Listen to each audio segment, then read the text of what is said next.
This is CBC Winnipeg News.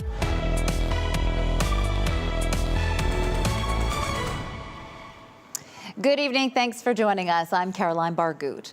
Prosecutors say a serial killer preyed on vulnerable Indigenous women at Winnipeg homeless shelters, and that he confessed to killing 4 of them and throwing the remains in the trash. CBC's Brittany Greenslade was in court today and has the details. A warning to our viewers, some of the details are disturbing and graphic.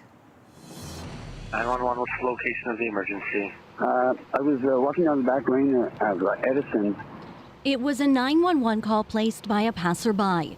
This one man's discovery of the partial remains of Rebecca Contois inside a North Kildonan dumpster that would eventually lead police to Jeremy Skibicki, and his shocking confession that she wasn't the only one. Skibicki's videotaped police interrogation was played in court Wednesday. In it, he asked to speak to a priest to confess his sins, then says, "I just wanted to see how far I could take things because the criminal justice system is a joke. I killed 4 people." It was a confession that stunned police officers and led to first-degree murder charges against the 37-year-old for Contois' death and the killings of Morgan Harris, Mercedes Myron, and a 4th unidentified woman given the name Mushkade Bishake Ikwe Iban, or Buffalo Woman. Crown prosecutors say Skibicki used homeless shelters to prey on women. This case is about a man's hate-filled and cruel acts perpetrated against 4 vulnerable Indigenous women, the Crown stated during her opening argument. They say he staked out Silo Mission and the Salvation Army, targeting his victims. The Crown says his actions were not only intentional, but racially motivated. "I don't believe that races are meant to be forced to live together," Skibicki says during his 20-hour police interrogation. Skibicki says he invited each woman back to his apartment, where he assaulted and killed them before he engaged in vile sexual acts with their bodies and disposed of them as if they were garbage. "I really tried not to prolong their suffering," he said.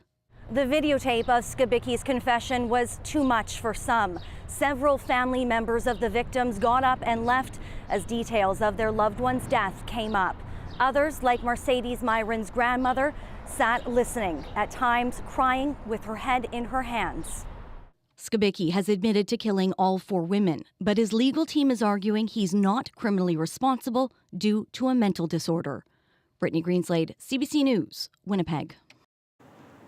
A City of Winnipeg committee wants to take on millions of dollars in debt to cover cost increases on a new recreation campus in Waverly West. Construction on the campus has been delayed as costs have jumped by $23 million since City Council first approved the budget 5 years ago. That left the city with 3 options: reduce the size of the project, lobby other levels of government for more money, or take on more debt. The Community Services Committee voted to approve the increased debt, while also pushing for more funding from the provincial and federal governments. A bid to save the Happy Land outdoor pool in St. Boniface using funds raised by the community has come up short. The Winnipeg City budget didn't include money to operate the pool this summer, so community members raised $75,000 to try and keep it open for one more season. But Community Services Committee Chair Evan Duncan says that's still not enough to cover operating costs. He also says the city does not have the resources to staff the pool. A motion to use the committee funds to keep the pool open failed to pass. A new designer drug that is naloxone resistant is claiming lives in Manitoba. In preliminary numbers from the province, 56 people died from drug-related causes in January. That includes 18 cases from the designer drug benzodiazepine, also known as DAG. Davey Cole is the director of Sunshine House's mobile overdose prevention site. He says they haven't seen this at their site, but they are watching. Drug testing that we have set up, the community has really responded to that. And when we hear of things, we start to put out little whispers and be like, hey, if you hear anything, let us know and whatnot. And folks will come and test their supply with this knowledge. And I think that's a really cool thing it's a really cool way to address this, you know. Fentanyl continues to be the leading cause of death, with 36 in January. Cole says in the past year, there were no drug-related deaths at the mobile site. They say the model works and is looking forward to more safe, supervised consumption sites in the future.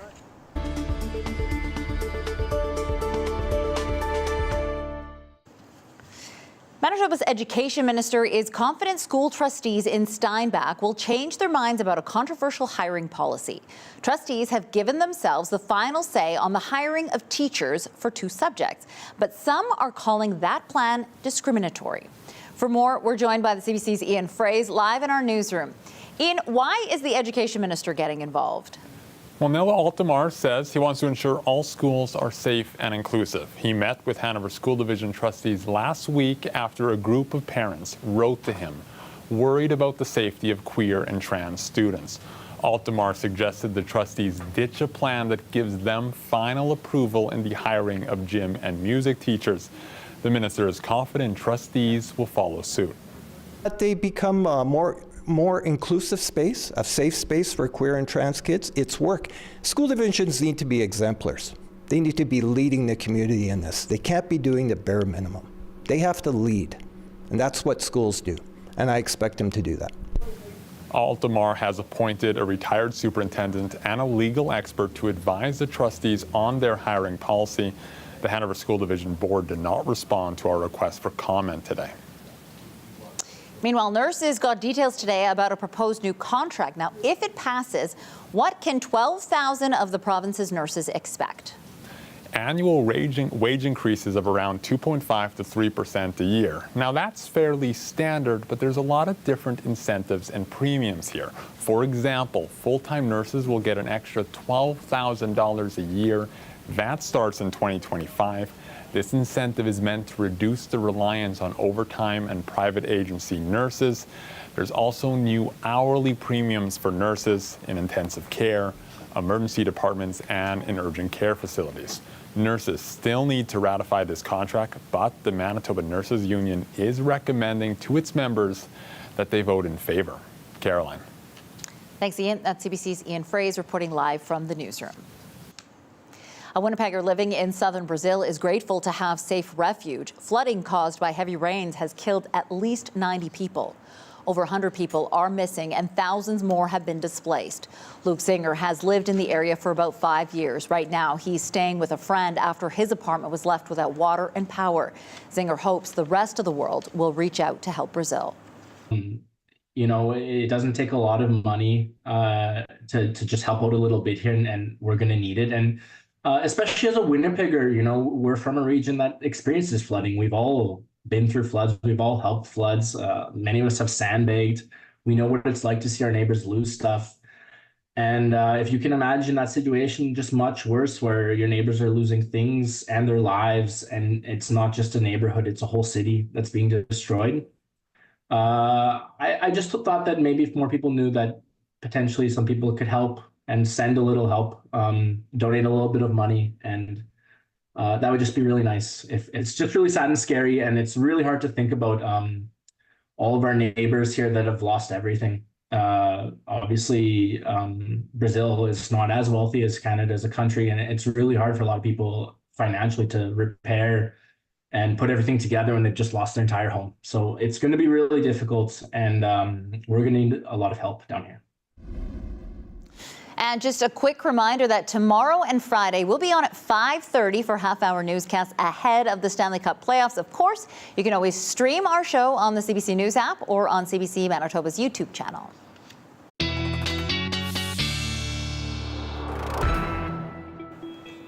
CBC weather specialist Riley Lachuk is here for your first look at weather. I got to say, Riley, today was so nice. Sunny, mild. Right? Yeah, it's like summer almost. Hard to think about hockey when temperatures are this warm, Caroline. And looking at a prolonged period of temperatures like this continuing across much of the province. So looking at satellite radar, and there is actually not a lot to look at on satellite radar right now. We're under mainly sunny skies. Let's. You stuck? We're looking at mainly sunny skies. through parts of southern Manitoba, with a little bit of cloud still hanging around across the far sort of southern part of the province. We're looking at some cloud cover as well through parts of northern Manitoba, and we're going to see maybe some instability moving through as we get through the next couple of days here. So as we get through the day on Thursday, we are looking at a little push of some instability moving through northern Manitoba.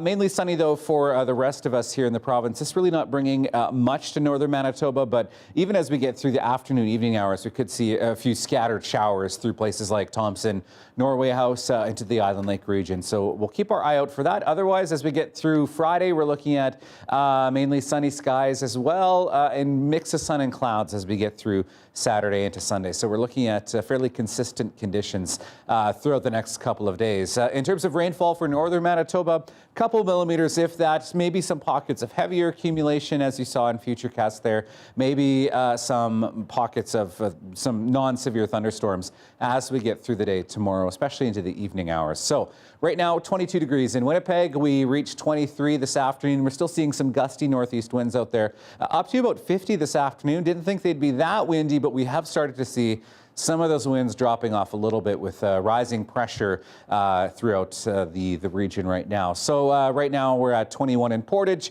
about 20 degrees through the Westman region as well, and even into northern Manitoba. 17, 18s for the Paw and Lynn Lake, and 15 right now in Swan River. And as we get through the day tomorrow, there's that push of instability through the north I mentioned. By the lunch hour, we're looking at temperatures rebounding to 15, 16 degrees across northwestern Manitoba. And as that instability kind of pushes through, yes, a chance, as I mentioned, that we could see maybe a couple of rumbles of thunder through parts of northern Manitoba. For the south, starting the day tomorrow with mainly sunny sky. Not a lot to talk about for the weather tomorrow, that's for sure. 5s and 6s first thing in the morning. By the time we reach the afternoon hours, we're looking at temperatures about 17, 16 degrees across much of southern Manitoba as well. And as we advance into the afternoon hours, certainly looking at temperatures around 20, 21 degrees for the Westman region, 21 in Winnipeg as well. And we're looking at temperatures in northwestern Ontario, even Caroline, at 15, 16 degrees for the afternoon, normal for this time of the year. And I've got temperatures like this as well coming up in your 7-day forecast. Amazing. You're welcome to come back with those kind of temperatures. Thanks, Riley. You're welcome. The ongoing war in Gaza has seen a rift growing between Israel and its key ally, the United States. The Americans say they're pausing some weapons shipments to Israel because of concerns about a potential military offensive in Rafah. Egyptian broker talks aimed at getting a ceasefire and freeing Israeli hostages are ongoing in Cairo.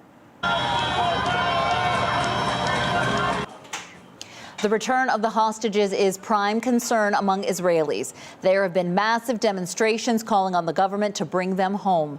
This comes as Israel continues some operations in Rafah, a key border point between Egypt and Gaza.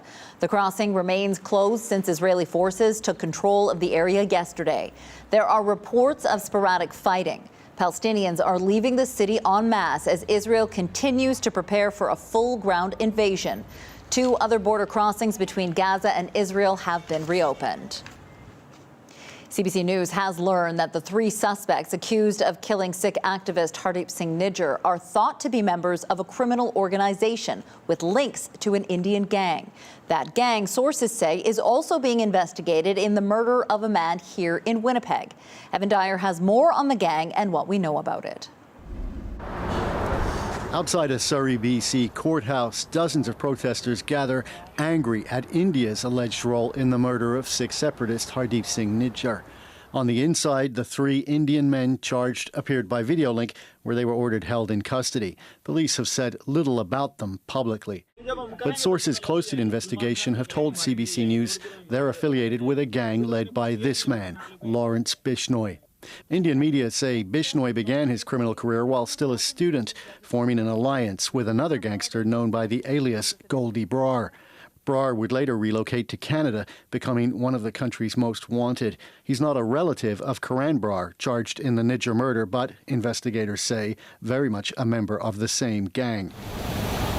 That gang, sources say, also being investigated in the murder of a Winnipeg man, Sukhtul Singh Gill, last September. for the killing of the gangster in Canada. Both Bishnoi and Brar claimed responsibility for the killing. Sources have told CBC News they have evidence Gill was killed by the same hit squad that allegedly killed Nidjar. Several people that I know of have paid millions of dollars to these extortionists. Kashid says despite these arrests, the Bishnoi gang's focus in Canada is high-level extortion, and their name so feared it's even used by non-members. I strongly believe that a lot of it, the copycats that are using the Bishnoi name don't have any connection whatsoever to that organized crime group, but I also believe some of them do have some type of relationship or connection to the Bishnoi organized crime group. Investigators have told CBC News that the Bishnoi gang, including the alleged hit squad, have used Canada's student visa system to get people into the country. They have no illusions that Friday's arrests have wrapped up the whole network in Canada. Evan Dyer, CBC News, Ottawa.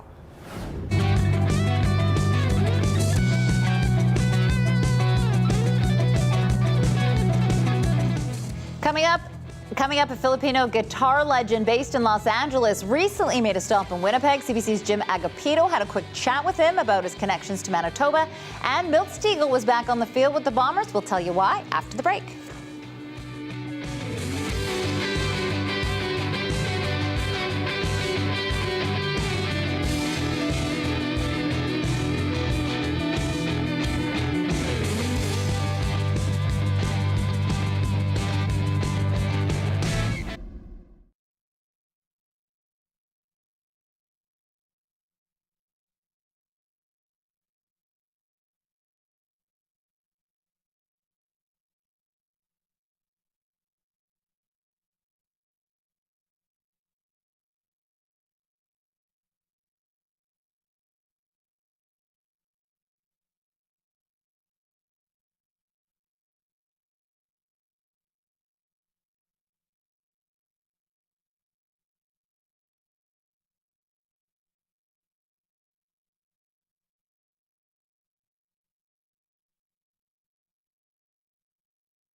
Welcome back. It's football season again, which means the Winnipeg Blue Bombers hit the field for the first day of rookie camp, and they had a special guest.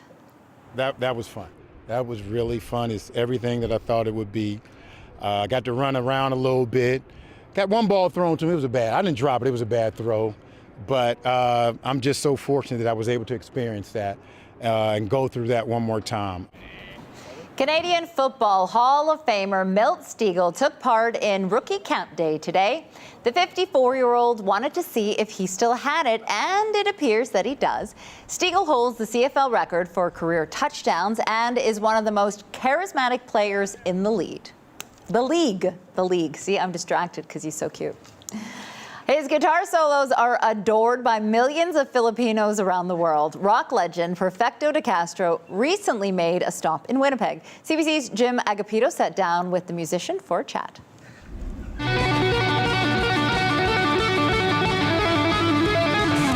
My name is Perfecto de Castro.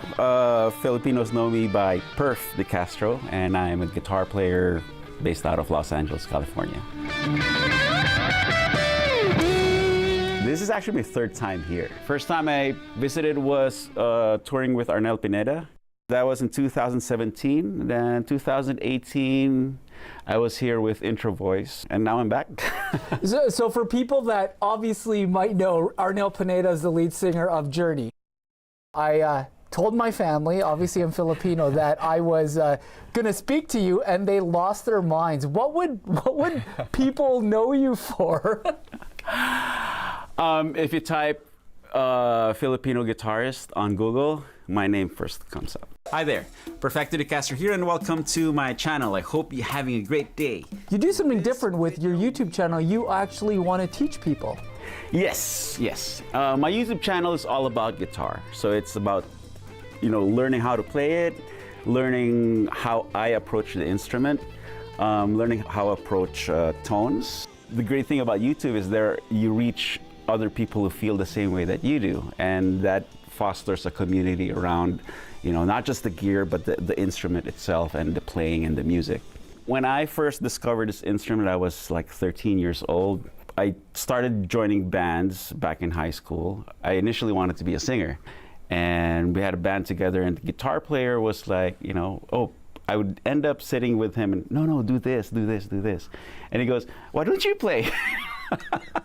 So I started taking lessons, and somewhere along the way, I found out that I could make a living just playing the guitar. It became pretty much, as with most passions, it became an obsession. 2017, when I first visited Winnipeg, the monitor engineer for the Arnel show asked me, hey, have you tried Rev Amps? They're a local company.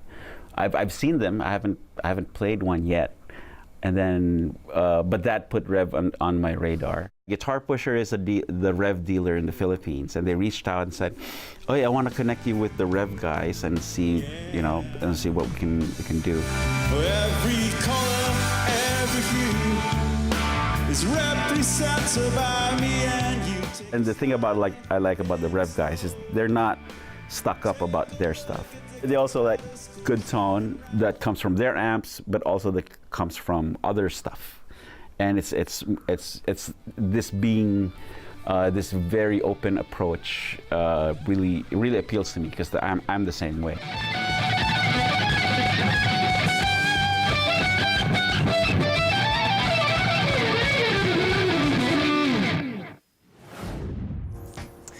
A sunny and warm day across much of the province today. After the break, Riley is back with the last check on the forecast. We're back after this.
All right.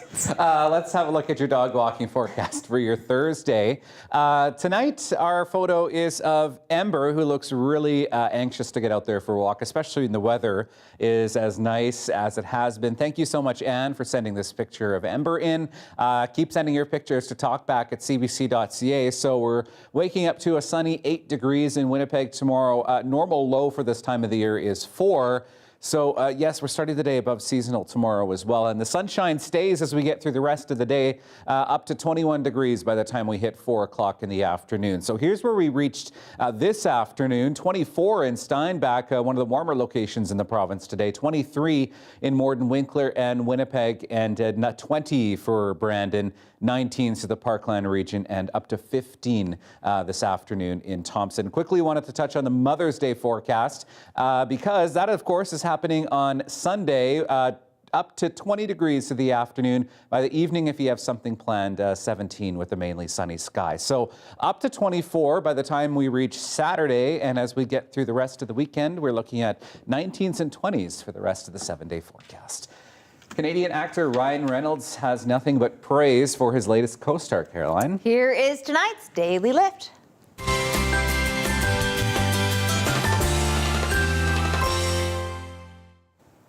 Woo!